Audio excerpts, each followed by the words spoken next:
Hi there. Hey. Hi, everyone. Hello. Welcome back. Welcome back. What is this crap about women not needing to be heard and not being respected? Well, some people don't like outspoken women, I guess, right? Yeah, but it goes deeper than that, honestly. Right? It's more than just not being heard. Yeah. Be seen, but be quiet. Right? Yeah. Is that right? Is that what you're saying? No, like there's things that I do that drive you crazy that I bring from my past relationship, but there's like behaviors that are done by other people, and it's not always men and women, it can be reversed, but by one person in the relationship that's like keeping the other person beneath them. Right? Yeah. Gotta treat each other with equal respect, right? Yeah. And a lot of times, and I'm sure it goes both ways, but I would say majority of the time it's men controlling their women, right? Well, you said it, not me.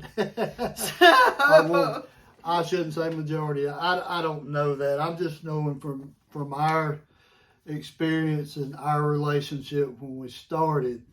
So the main thing that bothered me, it still bothers me at times, right, is when we're out in public or out somewhere walking, she would always walk like a step behind me, be beside me, but behind me. And it drives me nuts. And I'll always stop and say, here, you always walk beside me or you walk in front of me. I'll always protect you. We're equal. You don't walk behind me. The only time you'll be behind me is if I have to protect you from something. I mean, I guess it is a submissive thing, for sure. But with us, it's different. It actually is more because I'm usually deferring to where you're going. I can't follow where you're going if I'm in front of you. If you're beside me, you can. If you're in front of me, I'm protecting you from what's behind you, right? Yeah. Okay. Okay, so if we're out walking. Yeah. Okay. Yeah. And I don't know how to break that habit, honestly, because at this point it's a habit. And it's getting better. It is? Right, yeah. I mean, used to I was constantly stopping up here, and now it's just occasionally, right? So when I got married the first time, I married into a different culture. And it was more the wives catering to the husband. So like, well, dinner, for example. I'm pretty much, and I think this is most moms, we pretty much eat like a cold plate whenever we get a chance. But I would make his plate, then I would make the kids' plates, and then I would clean everybody else's up, and then sometime later on I would get a plate. Is that fall in the same lines of that? Right. So still sometimes after she cooks, she'll start to fix my plate, and I'm like, no. I'll fix my own plate. Not because I want it fixed a certain way. It's because I don't expect her to wait on me hand and foot. You know, I grew up, they cooked the meal. We all sat down at the table and we fixed our plate, and you ate it or you didn't get up, you know. Yeah. But it wasn't my mother fixing everybody's plate for them. We fixed our own plate, and maybe that's the difference. But I don't. And occasionally she'll go ahead and fix it and bring it to me, and that's fine too. But I don't expect that. I don't want that. You know, I wanted to say, like, you know, basically out of the Bible, 1 Peter 3:7. You husbands must give honor to your wives. Treat your wife with understanding as you live together. She may be weaker than you are, but she is your equal partner in God's gift of new life. Treat her as you should, so your prayers will not be hindered. Take care of your wives. Right. So it's interesting that you pulled that up, because that's not the Bible verse that I usually get thrown at women. Usually it's the one about wives being submissive to their husbands. And actually somebody just, I posted a short, and it was like a girl that was getting wound up and she wasn't really listening. Her husband was telling her to calm down and she wasn't listening. And it was a joke. But on another platform, the men got really worked up about it. Like, they were really like, find another woman, and that's why women are all single. But this guy commented, and he was like, this is the problem with women these days. They feel entitled to be heard. And even the Bible says that that's not the way it's supposed to be. And I was like, what did you just say? So usually it's guys using the Bible as a means to keep a woman beneath them. Well, it goes both, as far as going both ways. Men, not just if you're married, even when you're dating or in relationships, you treat your partner with respect, right? Okay. I appreciate it, for sure. Same way the other way, ladies. If you don't treat your husband with respect, what are you expecting in return? Yeah, and you do see that some, because as we get into, and I'm not siding with the guys that had an issue with the opinionated and outspoken women, trust me. Not. But let me play devil's advocate for a moment, right? So maybe some of the guys have had experiences with women that are so strong-willed and outspoken that they hindered their ability to be a man. Right. And yes. I mean, I think in the way people would normally word it, forgive me for this, is that you check your jewels at the door. Mm-hmm. And I think that's what they mean when they say they have an issue with it. And then as a woman, I mean, hell, we can't even go get our oil changed without somebody trying to take advantage of us, okay? It's if we don't speak up for ourselves, we would get taken advantage of all throughout society. One thing that drives me nuts, and I don't know everything, but this absolutely drives me nuts. If we have a disagreement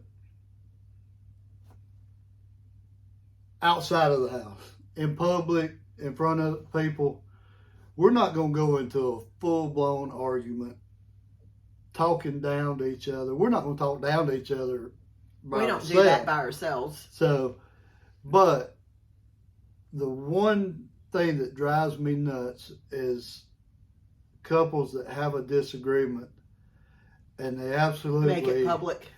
No, well, when you're in public, yeah, and you absolutely start just going for the jugular right there in front of everybody. Not physically, but metaphorically. No, it's not good. And even worse if you do it in front of the kids, because you do it in front of your kids, you're teaching them that's not good. Yeah, you're really touching on something, because when you don't respect one another in the household and you do it in front of the kids, you're teaching the kids not to respect that other parent as well. Yeah. So there's going to be times as parents that you don't agree with how the other person's disciplining, but that's a conversation for behind closed doors, not in front of the children. Don't have that disagreement in front of the child. Yeah. Because that, I don't know, what's the word I'm looking for? It really handicaps the other parent. The authority, it really does. The authority of other parent, Yeah. You're making that child think, well, it don't matter what they say. This one's going to do it different or override it, and that's not cool. No, it's not.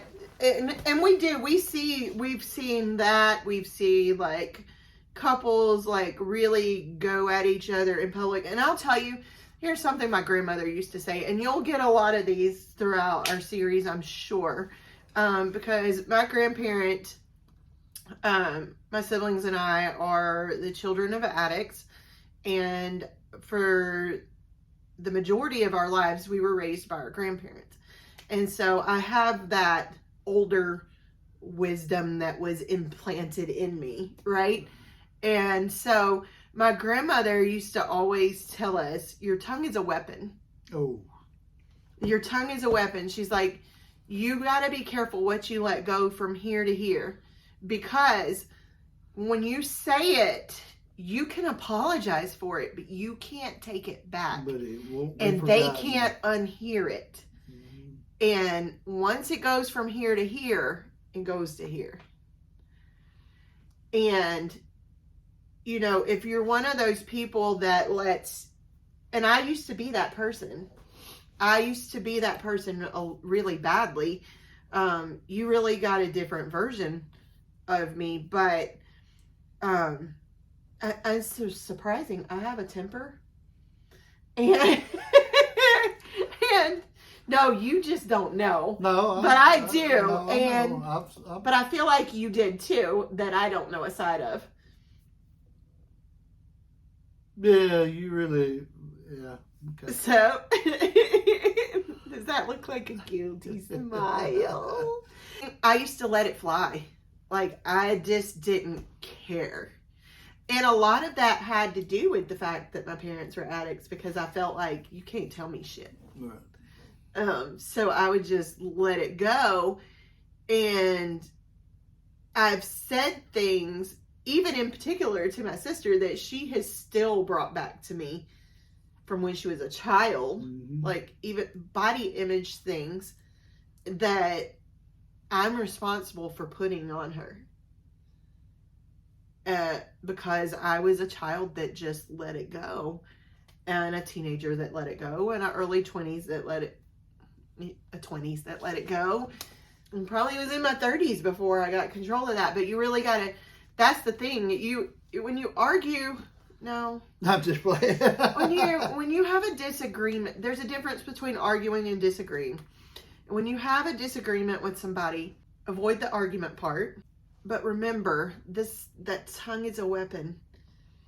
I'm not going to have a full blown argument like that. I'm not. I will turn, and I will walk away. Yeah. It's hard to do. Not everybody can do it. I'll turn and walk away, just for the fact as when you have a full blown argument where you're just, I'm not going to yell and scream, but when they do, you're going to say something you don't mean. You're going to say something you can't take back. That other person eventually is going to say, I forgive you or whatever, but they're still going to remember what you said. I don't care. They're going to remember what you said and try to get over it. But, I mean, in this don't think. I think we just turned this into a whole different episode of how to argue correctly. We don't have all or disagree correctly. Don't have all the answers. By no means. Bottom line is respect your partner. Yes. And arguing in front of people is not respecting your partner. No, and you can do things like, sometimes, like you were talking earlier about making the plate. Sometimes that's an act of service, an act of love. It's not always an act of submission. So it's really tricky trying to figure out what the balance between those, because I'm an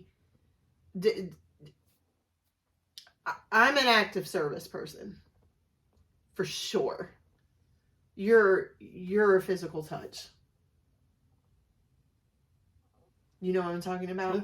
Love languages. Yeah. Yeah. And so because I'm an active service person, that's how I show love. Right. That's why you're always following me around asking me if I've seen your because that's how you show love. It is.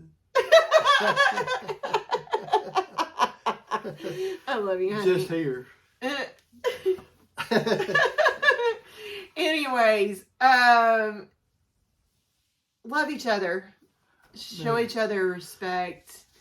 Especially Guys and women, think about the things that you do that might make the other person subliminally feel like they're less than. Wow, that's a big word. Yeah. Whatever. And you're in a relationship with someone, and you know what type of, with us, I knew what type of relationship she was in, and she'll never be treated like that again. How about that? She won't walk behind me. She'll walk beside me. The only time she'll be behind me is I'm protecting her. And if I'm behind her, I'm protecting her from what's behind us. She's equal. She walks right beside me. We're in this together. Right? Yeah. Forever and always. Respect your partner. See, these are things that I never really... I got into that relationship when I was 14. And he was 18, which I should have saw the issue there. But I came from, my parents were divorced. They were addicts. My grandparents was raising us. He had a family that was together. And I felt like, and he made sure that I stayed feeling that way, that his family life was superior. So the things that I was being taught, I thought were going to improve my life. Well, plus so to speak. Not even that part. Even members of her own family and friends were also, you could hear them talking, these kids are never going to amount to anything, right? Yeah. So you were automatically thinking you didn't have a chance, but you were bound and determined you were. And listen, these two girls and their brother have beat the odds. Oh, right? We're anything but what statistics say we should be, for sure. Right. They are very successful, and they refuse to be anything less. So proud of all three of them for that, right? Yes, thank you. But, so, yeah, I think it's really important to take into consideration where your significant other comes from. Yes. And because you've really touched on several things. You've touched on my childhood. You've touched on my prior relationship. And you've touched on how those things affects the care you give me. And I just want to tell you that I appreciate that you recognize those things. You'll make me cry. I appreciate that you recognize those things and love me enough to help me with those things, because you have been such a huge part of my healing process. I'm working on the walking behind you thing. I am. I'll stop. But he does. I swear to, there's like not one time we walk somewhere that he's like, get over here. And maybe one day it'll kick in. Show your significant other some compassion. Show them some love. Enjoy your relationships. You're in it together.